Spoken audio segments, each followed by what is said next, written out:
अज्ञात रुधिर वर्ग एक व्यक्ति गंभीर रूप से दुर्घटनाग्रस्त हो जाता है, उसे तुरंत रक्त आदान की जरूरत पड़ती है। अस्पताल में आसानी से उपलब्ध निम्नलिखित रुधिर वर्गों में से किस एक का रक्त आदान के लिए उपयोग सुरक्षित होगा? तब वो रक्त होगा O R H minus factor का होगा, O R H minus factor का होगा। ओ जो है वो मतलब सर्वदाता है, सबको देता है। रक्त का ग्लूकोज स्तर समानता किसमें व्यक्त किया जाता है? रक्त का ग्लूकोज स्तर मिलीग्राम प्रति डेसीलीटर में व्यक्त किया जाता है। हृदय को रक्त का संभरण करने वाली धमनियां क्या कहलाती है?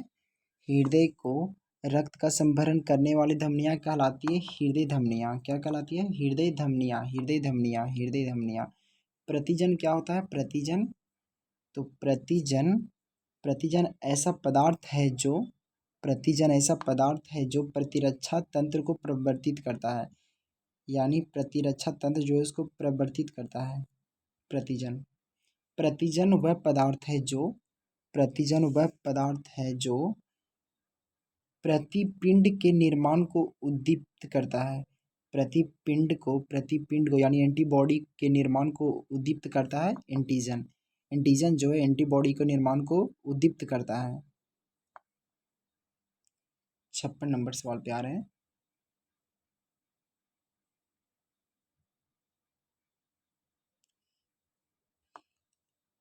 एबी रक्त वर्ग वाले व्यक्ति को कभी कभी सार्वत्रिक रक्तग्राही कहा जाता है। क्यों कहा जाता है ऐसा?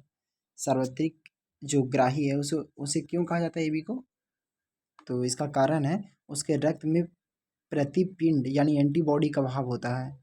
एंटीबॉडी का अभाव उसके रक्त में, एबी के रक्त में एंटीबॉडी का अभाव होता है, एंटीबॉडी का अभाव होता है, इसलिए उसको कभी कभी सार्वत्रिक रक्तग्राही कहते हैं, यानी सबसे ग्रहण करने वाला ब्लड कहते हैं एबी रक्त वर्ग को, क्योंकि उसमें एंटीबॉडी का अभाव होता है, एंटीबॉडी का अभाव होता है।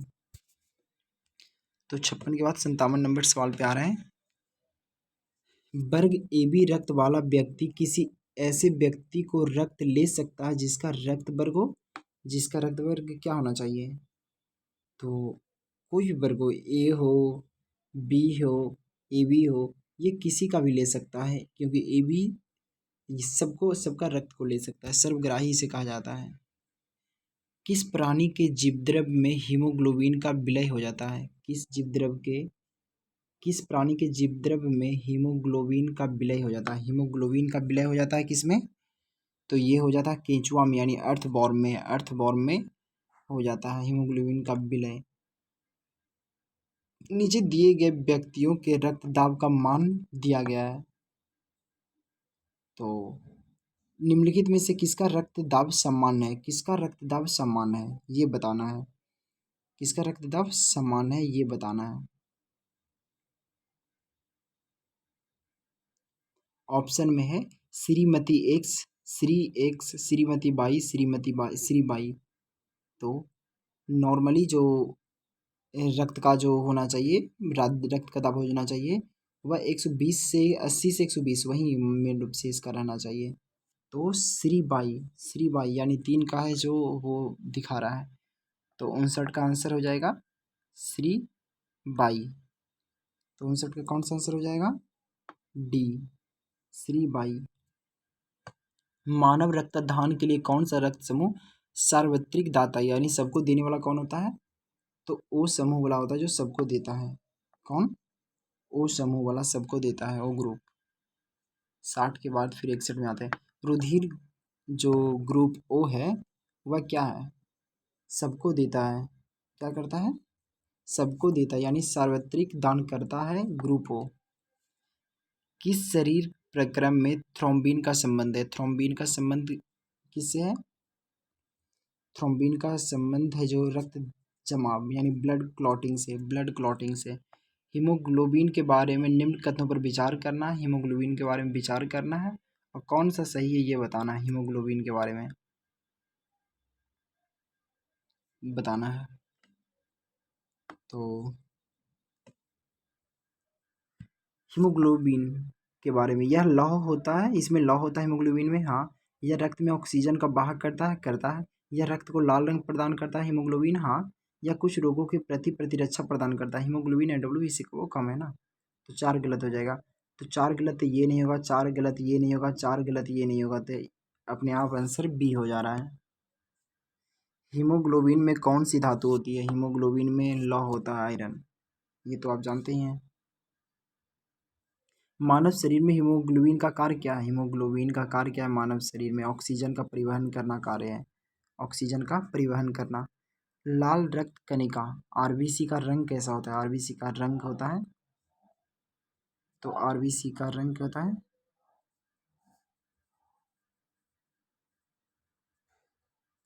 आरबीसी का रंग कैसा होता है? हीमोग्लोबिन के कारण, मतलब आरबीसी का जो रंग होता है उसका कारण है हीमोग्लोबिन। क्या कारण है? हीमोग्लोबिन। तो 66 का आंसर डी, हीमोग्लोबिन के कारण रक्त का आरबीसी का रंग होता है। जब रक्त में ऑक्सीजन की सांद्रता में कमी आती है तो श्वास की क्या होता है? श्वास की गति क्या होता है? जब रक्त में ऑक्सीजन की सांद्रता में कमी आती है तो श्वास की गति क्या होती है? श्वास की गति बढ़ जाती है। गति प्रेरक का कार्य होता है क्या? द वर्क ऑफ पेस मेकरीज, यानी गति प्रेरक का कार्य क्या है? गति प्रेरक का कार्य क्या है? पेस मेकर का कार्य। तो पेस मेकर का कार्य यह हृदय स्पंदन को समंजित करता है। निम्नलिखित में से कौन सा रक्त के हीमोग्लोबिन के साथ अनुक्रमणशील संश्लेषित करता है? कौन सा रक्त के हीमोग्लोबिन के साथ अनुक्रमणशील संश्लेषित करता है? तो ये कार्बन मोनोऑक्साइड। निम्नलिखित में से कौन सा वायु प्रदूषक ऑक्सीजन की अपेक्षा अधिक शीघ्रता से रक्त में हीमोग्लोबिन में घुल जाता है? कौन घुल जाता है? तो ये घुलता है कार्बन मोनोऑक्साइड। निम्नलिखित रेडियो तत्वों में से किसका उपयोग मनुष्य के शरीर में रक्त प्रवाह की गति के मापन में किया जाता है? मनुष्य के शरीर में रक्त गति के मापन के लिए किया जाता है, तो ये किया जाता है रेडियो सोडियम का।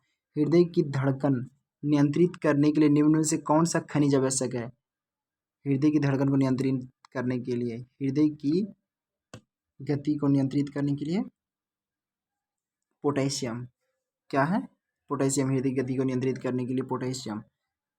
अगला सवाल नंबर,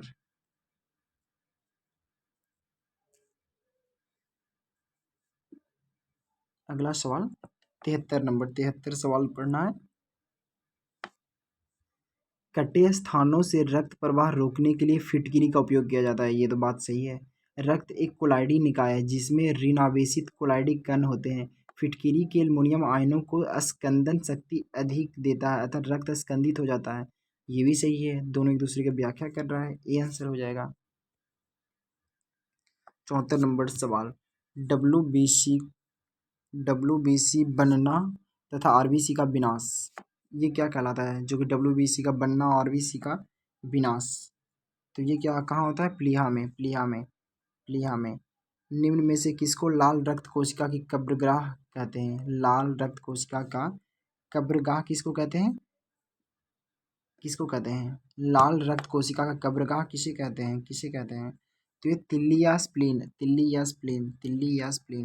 किस देश के वैज्ञानिकों ने एक कृत्रिम रक्त बनाया है जो प्लास्टिक रक्त की किस्म है जिसे किसी मरीज को उसके रुधिर ग्रुप का विचार किए बिना दिया जा सकता है? तो ऐसा कौन से वैज्ञानिक ने किया है? तो ऐसा करने वाला वैज्ञानिक का कहाँ का है? तो ऐसा वैज्ञानिक ब्रिटेन का है। कहाँ का है? ब्रिटेन का है। ब्रिटेन के वैज्ञानिकों ने ऐसे कृत्रिम रक्त का निर्माण किया है जो प्लास्टिक रक्त की किस्म है जिसे किसी भी मरीज को उसके रुधिर ग्रुप का विचार किए बिना दिया जा सकता है, इसलिए 76 का आंसर बी होगा। लाल रक्त कणिका मुख्यतः बनती है, लाल रक्त कणिका जो है कहाँ बनती है? अस्थि मज्जा में। लाल रक्त कणिका अस्थि मज्जा में बनती है। कोलेस्ट्रॉल का असमान स्तर किससे संबंधित होता है? कोलेस्ट्रॉल का असमान स्तर संबंधित होता है, तो यह संबंधित होता है धमनियों का कठोर हो जाने से। कोलेस्ट्रॉल का असमान स्तर धमनियों का कठोर हो जाने से संबंधित है। रुधिर में श्वेत रक्त कणिकाओं की अत्यधिक मात्रा में उपस्थिति को रोग विज्ञान की भाषा में क्या कहते हैं? श्वेत रक्त कणिका की अत्यधिक मात्रा में उपस्थिति को रोग विज्ञान की भाषा में क्या कहते हैं? तो इसमें कहते हैं ल्यूकेमिया, ल्यूकेमिया कहते हैं, ल्यूकेमिया, ल्यूकेमिया कहते हैं। थैलेसीमिया, थैलेसीमिया के रोगों में शरीर निम्न में से संश्लेषण की क्षमता नहीं होती है। किसकी संश्लेषण की क्षमता नहीं होती शरीर को थैलेसीमिया रोग में? तो हीमोग्लोबिन की संश्लेषण की क्षमता नहीं होती है। हृदय स्पंदन एक विद्युत तरंग द्वारा निष्पादित होती है जो उपजती है क्या? तो जो उपजती है हार्ट में, हृदय में heartbeat are the caused by the electrical current that's originated in the हृदय हार्ट। कथन एक, ए बी रुधिर वर्ग वाला व्यक्ति किसी भी रुधिर वर्ग से उधार ले सकता है, यानी ये सार्वभौमिक प्राप्त करता होता है ए बी। ये तो सही है। ए बी रुधिर वर्ग में दोनों प्रतिजन ए व बी दोनों ए व बी होते हैं, दोनों होते हैं प्रतिजन। तो ये प्रतिजन एंटीबॉडी होते हैं, ये गलत है। तो 82 का आंसर क्या हो जाएगा? नहीं, वो भी सही है, सही है। तो 82 का आंसर हो जाएगा ए एवं आर दोनों सही है, पर आर ए का सही विवेचना भी कर रहा है, ये आंसर हो जाएगा।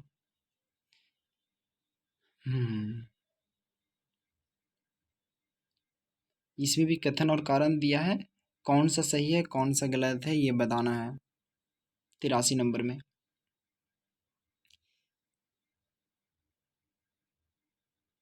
ए बी रक्त समूह के लोग सार्वभौमिक प्राप्तकर्ता होते हैं, ए बी प्राप्तकर्ता तो होते हैं, सही है। रक्त समूह ए बी की लाल रक्त कोशिकाओं में कोई एंटीजन नहीं होता, वह इसलिए अन्य किसी रक्त समूह के समूहन नहीं होता है, एंटीबॉडी नहीं होता है, ये दूसरा गलत है। तो 83 का ए सही है और गलत है, यानी सी आंसर। 83 का सी आंसर हो जाएगा। 84 में रक्त शरीर में क्या कार्य करता है? रक्त जो है शरीर में क्या कार्य करता है? तो सारे शरीर में ऑक्सीजन पहुंचाता है, ये काम है रक्त का। 85 में हृदय में कितने कक्ष होते हैं? हृदय में कितने कक्ष होते हैं? हृदय में 4 कक्ष होते हैं। मानव रक्त की पीएच वैल्यू क्या है? मानव रक्त की पीएच वैल्यू क्या है? मानव रक्त की पीएच वैल्यू 7.36 से 7.42 तक, यानी ए आंसर 7.36 से 7.42 तक। एक स्वस्थ वयस्क व्यक्ति का हृदय 1 मिनट में औसतन कितनी बार धड़कता है? 1 मिनट में कितनी बार धड़केगा? तो 1 मिनट में जो धड़केगा वह है 72 बार। कितने बार? 72 बार। मनुष्य शरीर में खून शुद्धिकरण की प्रक्रिया को क्या कहते हैं? खून को जो शुद्धिकरण करता है उसकी उस प्रक्रिया को क्या कहा जाता है? तो डायलिसिस, डायलिसिस के द्वारा खून शुद्धिकरण होता है। रक्त का थक्का बनने में फाइब्रिनोजिन को फाइब्रिन के परिवर्तन में भाग लेने वाला एंजाइम कौन सा है? कौन सा एंजाइम है? थ्रोम्बिन है, थ्रोम्बिन। थ्रोम्बिन जो है फाइब्रिनोजिन को फाइब्रिन के परिवर्तन में भाग लेने वाला एंजाइम थ्रोम्बिन है। सक्रिय उपार्जित असंक्राम्यता किसके उत्पादन का परिणाम है? किसके उत्पादन का परिणाम है? तो एंटीबॉडी का उत्पादन का परिणाम है। मानव रक्त की श्यानता का कारण क्या है? यानी the cause of viscosity of human blood. तो मानव रक्त की श्यानता का कारण क्या है? श्यानता का कारण क्या है? रक्त में प्रोटीन होना। प्लाज्मा में जल का प्रतिशत कितना होता है? प्लाज्मा में जल का प्रतिशत कितना होता है? तो प्लाज्मा में जल का प्रतिशत 90% होता है। प्लाज्मा में जल का परसेंटेज 90% होता है। शरीर में निम्न में से कौन सा संक्रमण से हमारी रक्षा करता है? WBC संक्रमण से रक्षा करता है। तो 92 नंबर सवाल हो गया। 93 नंबर। 94 में यदि एक पिता का रक्त वर्ग ए है, माता का रक्त वर्ग ओ है, तो बताइए कि उसके पुत्र निम्नलिखित में से कौन सा रक्त वर्ग हो सकता है? कौन सा रक्त वर्ग उसके पुत्र में हो सकता है? तो ज़्यादा चांस है कि ओ उसके पुत्र में हो सकता है, ओ हो सकता है। कुल 4 रक्त समूह है, ए बी और ओ 4 है।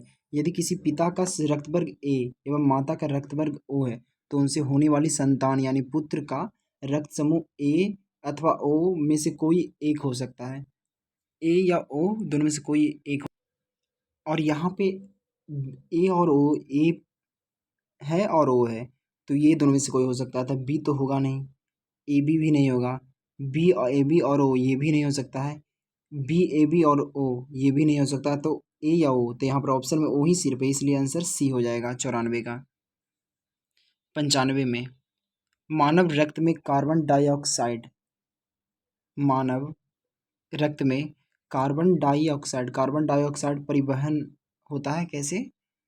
तो कार्बन डाइऑक्साइड के परिवहन कैसे होता है? तो पोटेशियम बाइकार्बोनेट के रूप में, पोटेशियम बाइकार्बोनेट के रूप में। 96 में मानव के श्वेत रक्त कण WBC का व्यास क्या होता है? WBC का व्यास क्या होता है? तो 0.007 मिलीमीटर, 0.007 मिलीमीटर होता है। निम्नलिखित में से कौन सा शरीर में प्रतिरोधक क्षमता विकसित करता है? शरीर में प्रतिरोधक क्षमता कौन विकसित करता है? Antibody, antibody, antibody, antibody. लाल रक्त कोशिका में, लाल रक्त कोशिका का निर्माण हमारे शरीर के किस भाग में होता है? लाल रक्त कोशिका का निर्माण, तो ये बोन मैरो में होता है, बोन मैरो यानी अस्थि मज्जा में होता है, बोन मैरो यानी अस्थि मज्जा में होता है। एक स्वस्थ वयस्क मनुष्य में रक्त का कुल परिमाप कितना होता है? रक्त का कुल परिमाप कितना होता है? तो 5 से 6 लीटर होता है, 5 से 6 लीटर होता है। एक सामान्य 70 वर्ग किलो भार वाले वयस्क मनुष्य में रक्त की कुल मात्रा कितनी होती है? रक्त की कुल मात्रा कितनी होती है? तो रक्त की कुल मात्रा 5000 मिली लीटर होता है, 5000 मिलीलीटर होता है, 5000 मिलीलीटर।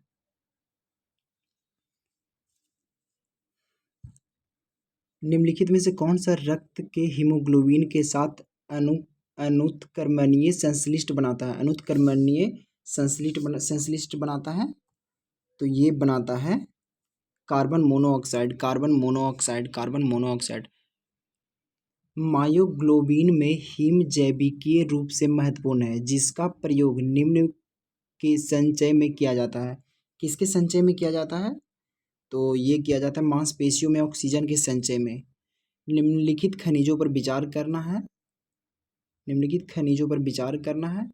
और मानव शरीर में पेशियों के संकुचन के लिए किनकी आवश्यकता होती है? मानव में पेशियों के संकुचन के लिए किसकी आवश्यकता होती है? तो कैल्शियम की आवश्यकता होती है, लौह की होती है, सोडियम की होती है, यानी तीनों की, यानी डी आंसर 103 का डी आंसर। 104 में निम्न में से कौन सा हृदय घात के सटीक लक्षण है? हृदय घात के सटीक लक्षण कौन सा है? हृदय घात के सटीक लक्षण,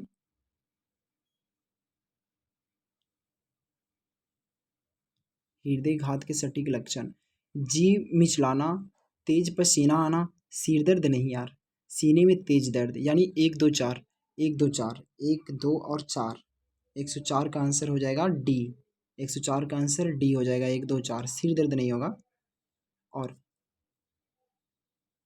जब एक व्यक्ति वृद्ध हो जाता है तो सामान्यतः उसका रक्तदाब में क्या प्रभाव पड़ता है? जब कोई व्यक्ति वृद्ध हो जाता है तो उसका रक्तदाब में क्या प्रभाव पड़ता है? तो उसका रक्तदाब बढ़ जाता है, रक्तदाब बढ़ जाता है।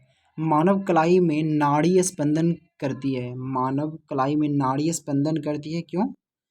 क्योंकि उसी दर पर, जिस दर पर हृदय स्पंदन करती है, मानव कलाई में नाड़ी स्पंदन करती है। एक स्वस्थ व्यक्ति सामान्य रक्तचाप कितना होता है? एक स्वस्थ व्यक्ति का सामान्य रक्तचाप कितना होता है? 120/80, यानी 120 से 80। पेसमेकर, पेसमेकर, पेसमेकर किस नाम से भी जाना जाता है? पेसमेकर किस नाम से भी जाना जाता है? S S A nodes, S A nodes के नाम से जाना जाता है, एस ए नोड्स के नाम से जाना जाता है, एस ए नोड्स के नाम से जाना जाता है। हृदय कब आराम करता है? हृदय कब आराम करता है? दो धड़कनों के बीच, दो धड़कनों के बीच में हृदय आराम करता है। हीमोग्लोबिन क्या है? हीमोग्लोबिन क्या है? हीमोग्लोबिन क्या है? मानव रक्त में पाया जाने वाला पदार्थ है। हीमोग्लोबिन मानव रक्त में पाया जाने वाला पदार्थ है, मानव रक्त में पाया जाने वाला पदार्थ है। 111 नंबर सवाल पे आने वाले हैं। हृदय में रक्त की आपूर्ति करने वाली धमनियों को क्या कहा जाता है? हृदय में रक्त की आपूर्ति करने वाली धमनी को क्या कहते हैं? तो कोरोनरी धमनी, कोरोनरी धमनी कहते हैं, कोरोनरी धमनी कहते हैं।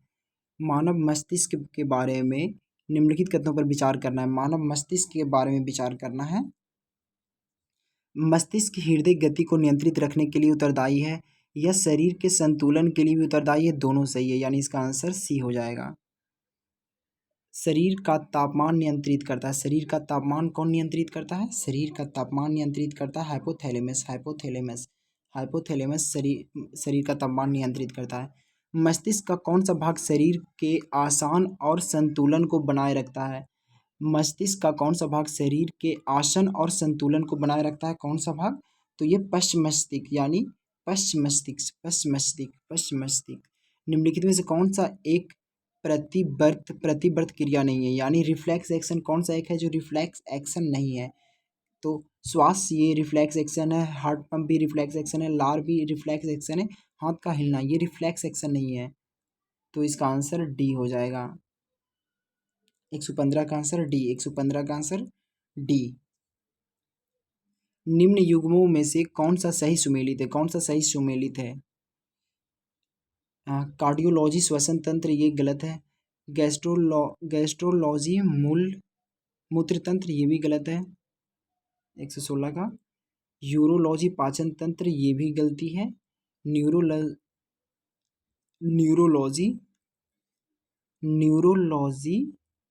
तंत्रिका तंत्र ये सही है। न्यूरोलॉजी तंत्रिका तंत्र ये सही है। कार्डियोलॉजी का संबंध हृदय से, गैस्ट्रोलॉजी का संबंध पेट और आंत से है, यूरोलॉजी का संबंध मूत्र तंत्र से है, न्यूरोलॉजी का संबंध तंत्रिका तंत्र से। इस प्रकार 116 का आंसर डी। मस्तिष्क किसके लिए जिम्मेदार है? मस्तिष्क जो जिम्मेदार है वो है सोचने के लिए, हृदय गति को नियंत्रण करने के लिए, शरीर के संतुलन के लिए, यानी आंसर डी हो जाएगा इन सब के लिए। मस्तिष्क तथा मेरु रज्जु पर चढ़ी झिल्ली में सूजन आ जाने से होने वाला रोग क्या है? मस्तिष्क तथा मेरु रज्जु पर चढ़ी जो झिल्ली होती है उसमें अगर सूजन आ जाए तो उससे होने वाला रोग कौन सा है? तो वो रोग है मेनिंजाइटिस। ईईजी जिसका अंग की कार्य प्रणाली प्रकट होती है वह है क्या? ईईजी क्या है?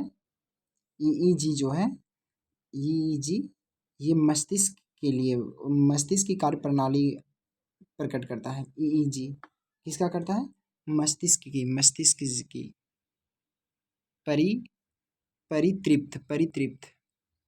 परितृप्ति एवं प्यास के केंद्र मानव मस्तिष्क के निम्नलिखित में से किस भाग में अवस्थित है? परितृप्ति एवं प्यास के केंद्र मानव मस्तिष्क के निम्नलिखित में से किस भाग में अवस्थित है? तो ये हाइपोथैलेमस में। इस प्रकार अगले सवाल अगले वीडियो मिल जाएंगे। धन्यवाद।